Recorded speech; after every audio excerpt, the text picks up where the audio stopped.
Hi everyone, আমি সঙ্গমিত্রা। দেখে বুঝতেই পারছো যে আমি ট্রেনে বসে আছি। কোথায় যাচ্ছি জানো? যাচ্ছি তারাপুর।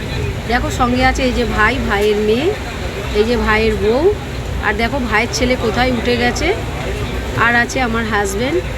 আর ওদিকটায় চলো কে আছে দেখাচ্ছি। বাইরে বিশাল বৃষ্টি হচ্ছে, আমরা সব ভিজে গেছি। এই যে জামাইবাবু, দিদি, মেয়ে, আর চলো আমার ছেলে আর দিদির ছেলে এই যে পাশেই বসে আছে। এটা আমার ছেলে, এই যে দিদির ছেলে। হাই করো, হাই করো।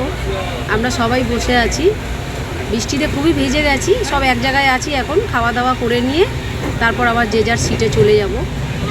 এই যে এরা হচ্ছে লাভ বার্ড, এরা আলাদা কিছুতেই হতে চায় না, একসঙ্গেই থাকে যেখানটায় যায়। চলো দেখতেও ভালোও লাগে, একসঙ্গে থাকে। তো চলো আমরা খাওয়া দাওয়া করে যে যার সিটে চলে যাব। আর বাইরে দেখো এত বৃষ্টি, আর আমাদের ইন্ডিয়ার ফ্ল্যাগ দেখে তো মনটা খুবই ভালো লাগলো। দেখো আমাদের ফ্ল্যাগ দেখা যাচ্ছে, আমি যে গর্বিত, আমি ইন্ডিয়ান।